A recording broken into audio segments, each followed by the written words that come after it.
Yeah, I'm reacting to 2 legal mindset videos today. Whatever, man, get over it. A lot of things happened.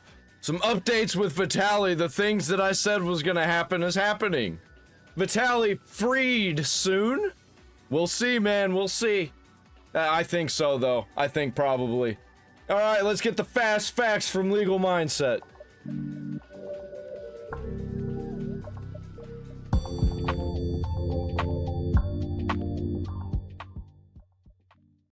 Vitaly Zorovatsky may be freed soon, according to certain rumors that have been circulating. We're going to be talking about today on The Legal Mindset. We teach you to be.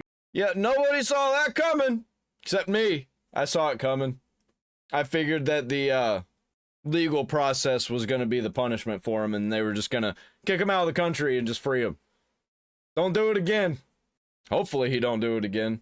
Be your own judge. I'm Andrew Esquire, American attorney. I don't think he will. Over here in Asia. At least not on the level that he did over there in the Philippines.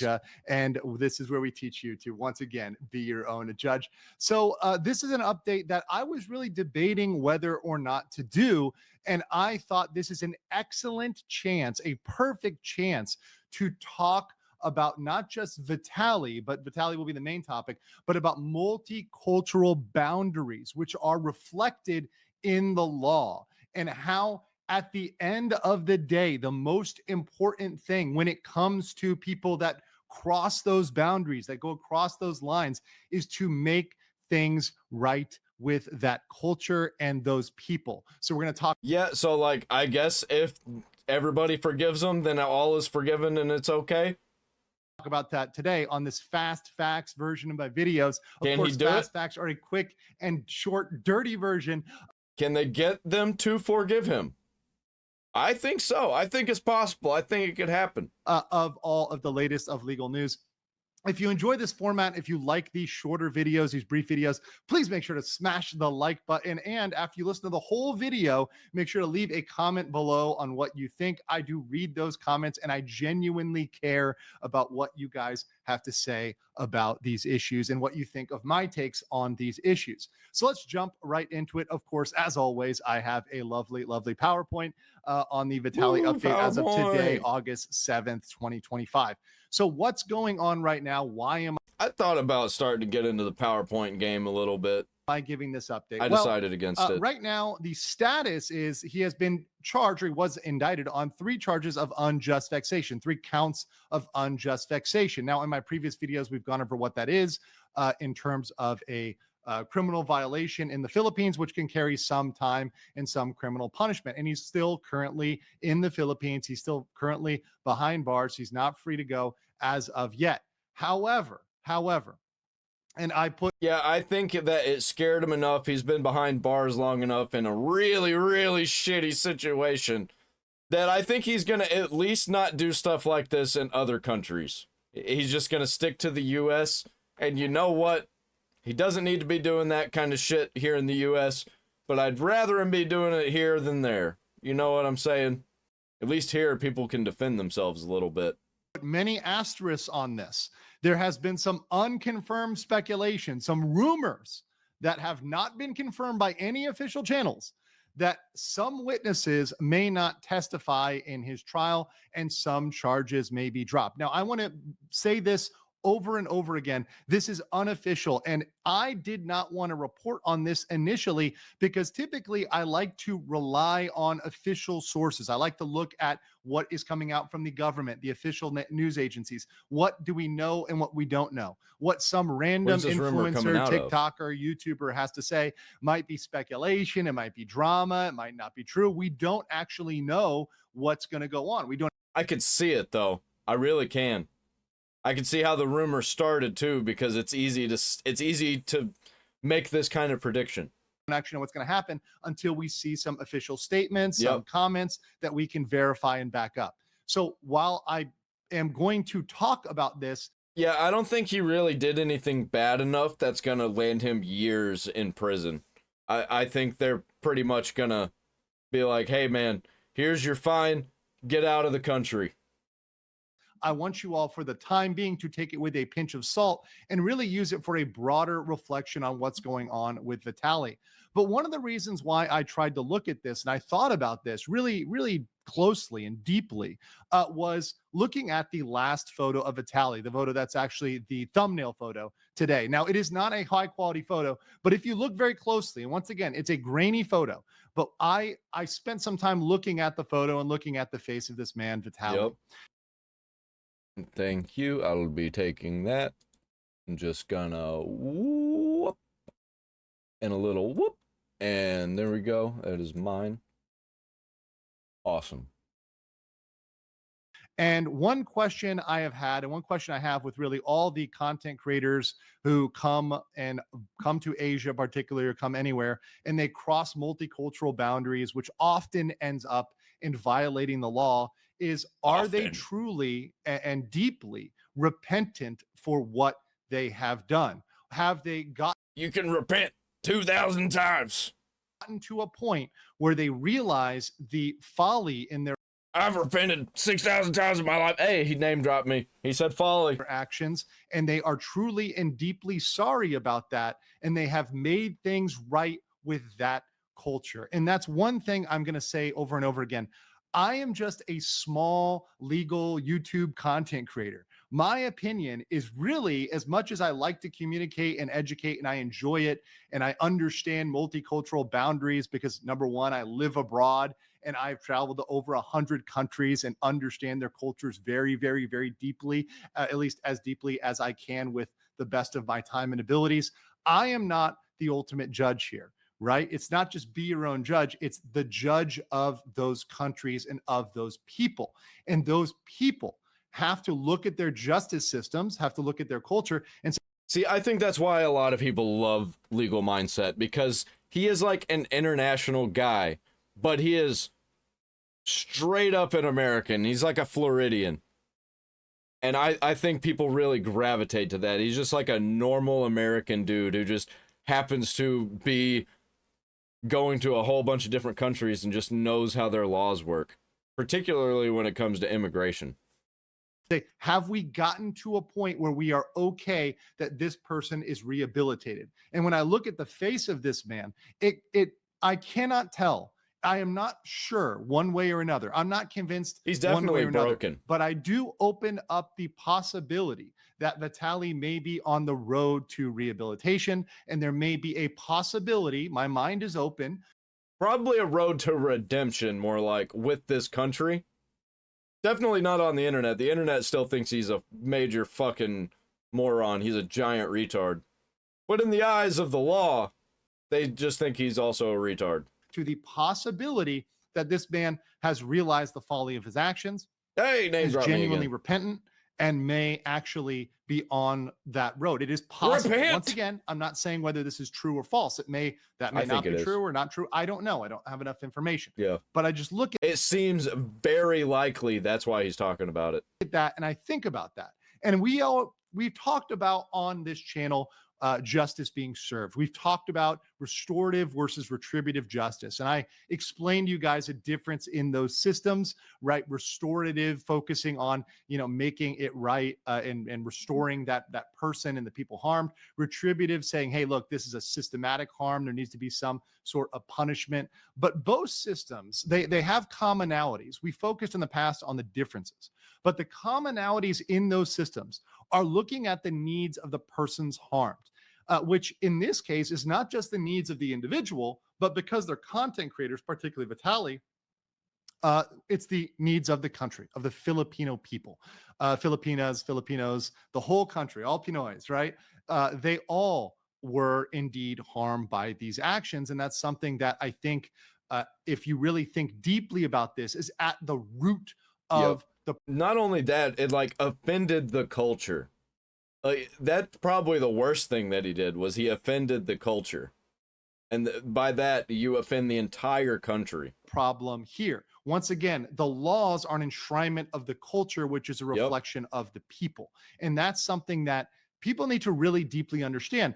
And the focus on both of the systems, whether retributive, restorative, whatever, and every country has their own balance of these systems, is on healing, support, and accountability. That's healing for the victims, support for those people that were harmed, and accountability with the person who was committing those violations, right? So in this case, Vitaly, right? So, has Vitaly been held accountable? Like, are we at that point?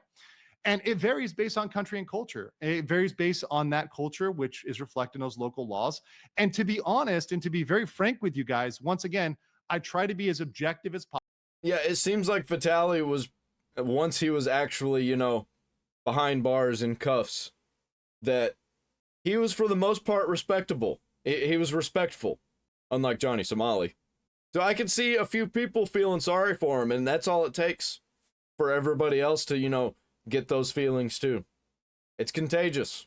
Possible, as fair as possible, as educational as possible, and to be objective, to be truly objective and put my personal feelings aside, everything else. It is difficult to judge as an outside observer.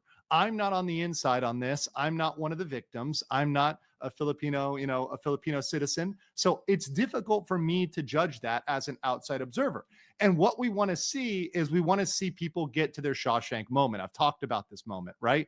If you I've seen a lot of comments from people who are Filipino, or at least claim to be Filipino, who say that most likely the legal process is actually the punishment, and they're gonna let them go once they feel like it's all over and it's done, and they don't want to mess with them anymore. And I feel like that's probably true if all of those people were saying the same thing. You've seen the Shawshank Redemption. It's the point at which Andy escapes from the prison and he's got the water washing over him. It's a catharsis. It's a healing. It's a, giving up the past and a moving in the future. And whether or not someone has reached this point is very difficult to tell as an outside observer looking at social media. The only difference with this analogy, though, is that Andy Dufresne didn't do the crime. Because we cannot judge he was an innocent internal man. mental or emotional states. We do not have that capacity right now as human beings to do that. And because we cannot do that, we all have our conceptions of whether or not somebody is been, done their proper time or done their proper restoration or not. But I want to talk about this in a context, in a broader multicultural context, because I think it will make it more clear. So when I look at cultural boundaries, I look at people that are good and respectful of those boundaries and people that have crossed those boundaries clearly. And on this channel, one thing I, dedicate myself to is to when people cross these boundaries, particularly with the law, as someone who really deeply personally respects these boundaries. It hurts me. Genuinely, I feel it like inside of me because I know these boundaries. I live in a country full time. So when Dude, it's easy to not cross the boundaries. Like, just be a fucking normal, quiet person. I don't know what's so hard about it. I don't. It's fucking crazy. I could go to probably any country that just like doesn't outright kill white people on sight, and it'd be perfectly fine. I'd just be another person. I might be a spectacle to some because they don't ever see a white person, especially a white person who looks like me. I see foreigners crossing these boundaries, whether it's here in Thailand, in Korea, in Japan, the Philippines, countries I lived in. I lived in Korea, lived in Philippines. I've spent a lot of time in Japan. Of course, I live in Thailand. It hurts me. It genuinely hurts me to see people crossing these boundaries. When I see somebody doing this, that is a painful for me. And I know that I'm not even a citizen. I'm not even a national. So people that live in these countries are even more deeply hurt than I am. If I, with only my limited knowledge, feel this way, certainly people feel way worse than I do. People are far more harmed than I am with these particular boundaries that have been crossed. And there's also many expats over here, many people living abroad that feel the same way. They contact me all the time, send me emails, DMs, etc., and tell me, hey, man, I'm right with you. I totally understand where you're coming from. I got it. And what I want to highlight is, a lot of times people call the good content creation non-tent. I've heard it all the time, non-tent. But there are massive content creators, massive content creators that make so much money and they are so profitable, so successful, and they don't cross those lines. Or if they do, they apologize. They make it right with the people in a real way, not a fake apology, in a real way. And they go back and they're accepted and they move on and they grow. Yeah, it's funny how like all out of all of the giant streamers, none of them are anything like these people. Like, what do they think they're gonna accomplish? You can only get so big being an asshole like that, especially when you got the entire world watching you. So let me talk about that a little bit. So, for example, Korean Englishmen, that's a very good one. I learned that one when I was in Korea. So many Korean people love Korean Englishmen. There's some foreigners that do great, wholesome content. I've seen some clips in Korea, very family friendly, and they're loved, right? And they're on that positive side. Then on the other side, you got Johnny Somali, who obviously, doesn't need to be said, has violated multiple cultural and legal boundaries in Korea. But, you know, if you look at Korean Englishmen, they're not without their controversy. In fact, Korean Englishmen, which is a very successful channel, I'll link all these positive channels. I'll link all the positive channels in the description below so you can check them all out, see their content, see that I'm not making this up. You can Google all this yourself. They crossed a line during COVID. During COVID, they violated Korean social norms by going out during quarantine, violating the quarantine procedures, which once again are Korean culture, the Korean law, right? I was in Korea during COVID. I followed all the rules during COVID. I don't give a shit about the COVID rules. Like, when it comes to COVID rules, you change the way the cultures in every country were running and kind of made everything the same. So, like, fuck your COVID rules. I don't care what country. Did I like it? No. Did I object to it in my mind as an American? Did I say, wow, this is really, I don't like to do this? Yes. But with my actions, did I respect them? Yes, I did. Korean English. Yeah, I wouldn't respect them, so I just wouldn't go there. You know, if it was during a time like COVID, why would I go there? They did cross a line. They violated that, and they had a controversy over that. What did they do? Well, they didn't say, well, screw you, Korea. I don't need to know. I don't need to do anything for you. You know, I'm, you know, not Korean. I can just do whatever I want to do. No, that's not what they did.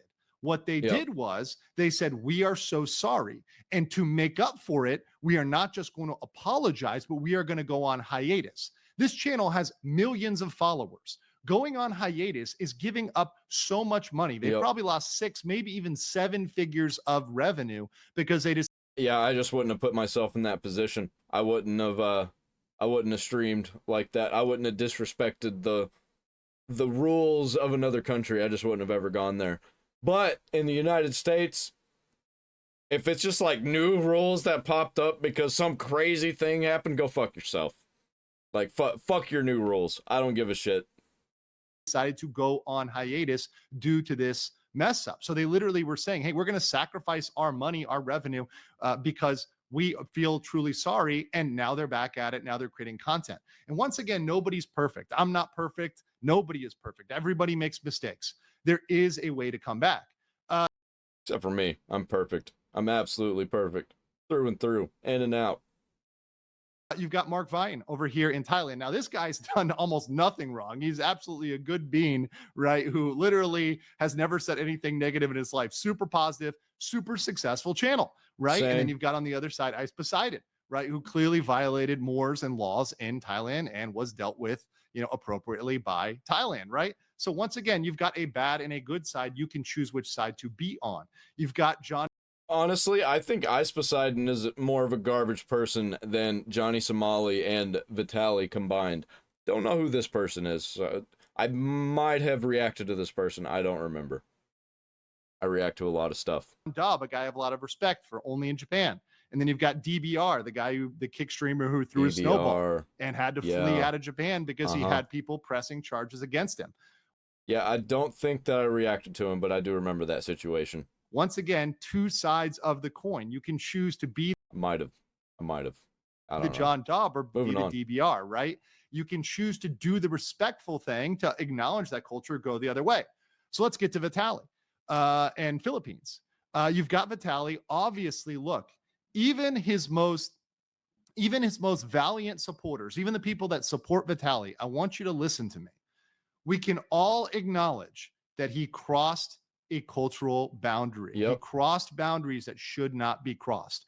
And along with those cultural boundaries came laws that were indeed violated. And now at this point, he needs to ask himself, has he done what's right? Has he moved in the direction of people like my good friend Eric Cabrera, who is an absolutely a great guy. He's a solid guy. He's a thoughtful guy. He loves the Philippines. He loves the locals. Is he moving to become more like Eric?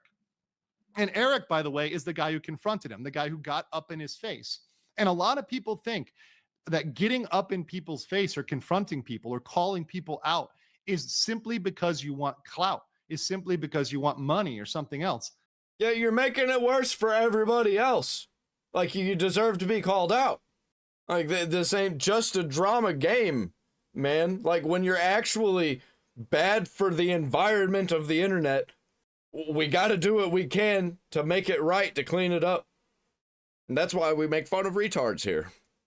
So we can't actually connect with these people in real life, so we'll make fun of them.